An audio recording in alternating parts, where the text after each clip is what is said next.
Internet mysteries, alternate reality games, rogue artificial intelligences, creepypastas, and more. You're watching Living in a Conspiracy. Thank you everyone for tuning in. I will be your host tonight. You'll be listening to a short story about a man who received Facebook messages from his girlfriend after she died in a fatal car crash. If you enjoy my content, you can support me by hitting that bell notification button and clicking subscribe. The title of this creepypasta is My Dead Girlfriend Keeps Messaging Me on Facebook. My girlfriend Emily died on August 7th of 2012. I just received another message, and it's worse than the others. She was involved in a car crash driving home from work when somebody ran a red light. She was dead within minutes at the scene. We had been dating for 5 years at that point. She wasn't big on the idea of marriage.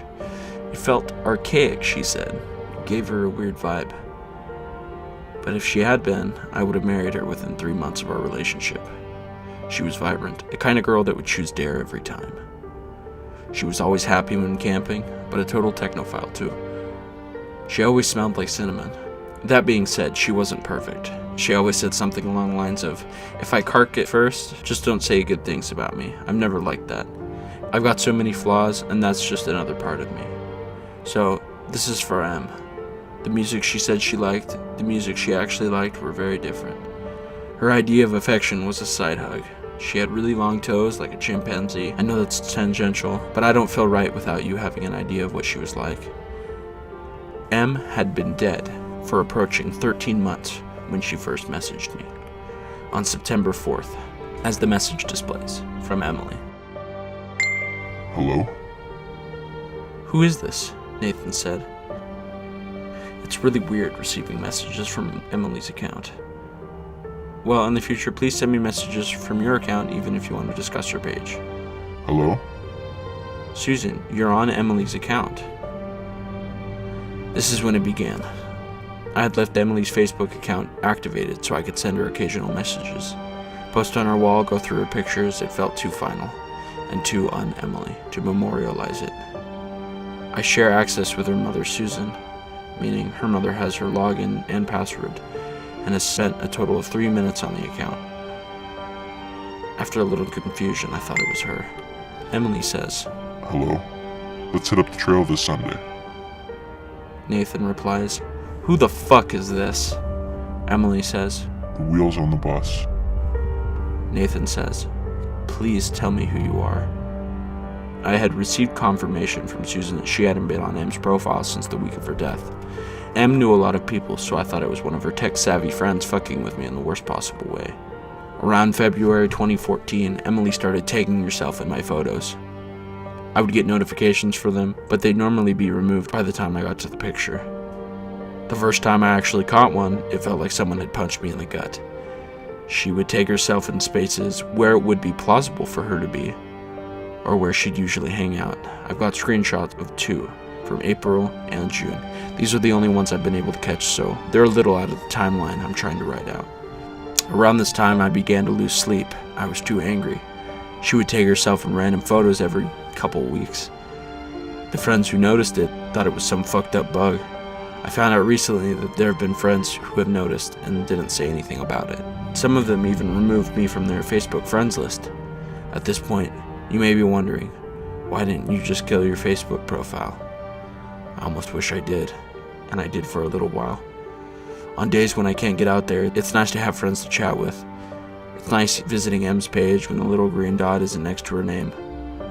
I was already socially reclusive when Em was alive. Her death turned me into something pretty close to a hermit, and Facebook and MMOs were, and are, my only real social outlets. March 15th, 2014, Nathan says, Why are you doing this? Why do you keep tagging her? I sent what I assumed was Em's hacker a message.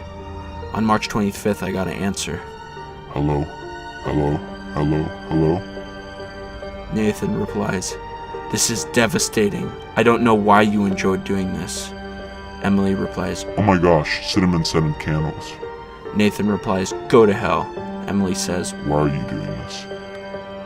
It wasn't until a few months after going through these chats that I had discovered that she was recycling my own words as well. My response seems kind of lackluster here. I was intentionally providing him or her with emotional bait to keep them interested in their game. I was working off the assumption that the kind of person that would do this is the kind of person that thrives off the distress of others. I was posting in the tech forums trying to find a way to find this person, contacting Facebook. I needed to keep them around to gather evidence. I had even changed the password and security details several times. April 16th, 2014. I received this. Emily says, Why are you doing this? We should make our own jam. JFC Samantha. Nah, different. No chance of passing. No chance of passing. How many? Garage side door. Side eye. No chance of passing. April 29th, 2014. Baked beans on toast. I don't know. I just said, yo, ask Nathan. Nathan replies, I don't know what's happening. I don't know how you're still doing this. Please stop. Emily says, Please stop. I don't know what's happening. I didn't discover any leads. Facebook had told me the locations her page had been accessed from, but since her death, they're all places I can't account for. My house, my work, her mom's house. My response here wasn't bait. Yo, ask Nathan was an inside joke that's too lame, worth explaining. But seeing her say it again was absolutely fucking crippling. My reaction in real life was much less prettier. Her last few messages have started to scare me, but I wouldn't admit it until this point. May 8th, 2014. I don't even have words for this. Emily. I, -12, -15. Emily says, My jumper's in the dryer and it's really cold out. Sad face. Really cold out. Cold. Nathan, please stop. Cold, freezing. I don't know what's happening. Freezing is the first original word she said. This has given me nightmares that just won't end. I keep dreaming that she's in an ice-cold car, frozen blue and gray. I'm standing outside the car door in the warmth, screaming for her to come out. She doesn't even realize I'm there. Sometimes her legs are outside with me. May 24th, 2014. Nathan says, I'm really drunk. I miss you. Whoever's on this account, I don't give a fuck. I keep coming home from work and expecting to see you at the computer. Shouldn't I be used to that now?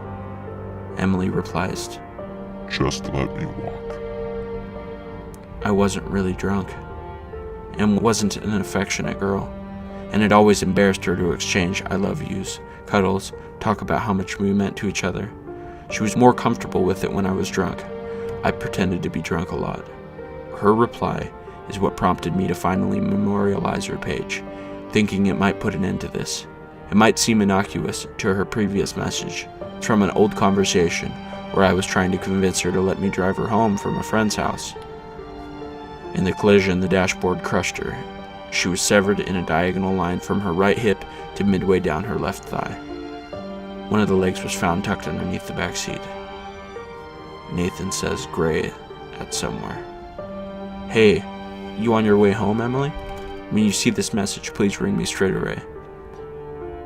I rang and they said you left at 4. I'm starting to panic. I feel sick in my stomach. Please ring me. Emily, please answer your phone. August 7th, 2012. Going back in time, these are the messages I sent her the day she died. She was usually home by 4:30. This, alongside a couple voicemails, is the last time I talked to her under the assumption she was alive. You'll see why I'm showing you these soon. July 1st, 2014. I got these messages yesterday. Hey, you on your way home? Emily? When you see this message, please ring me. Straight away. Please stop. I rang and they said you left at 5. I'm starting to panic. Please stop. Cold. Emily, answer your phone. I don't know what's happening. Cold. Freezing. She changed the 4 to a 5? Huh. I memorialized her page a few days after the messages about walking. Until today, she'd been quiet. She hadn't even tagged herself in any of my photos. I don't know what to do anymore. Do I kill her profile? What if it is her? I feel like I want to puke. I don't know what's happening. I just got a notification. I heard the alert sound. I'm just too afraid to swap windows and check it. I checked the alert. I heard it as I was compiling all this together. This was the message. She just says freezing. That's my door. That's my computer.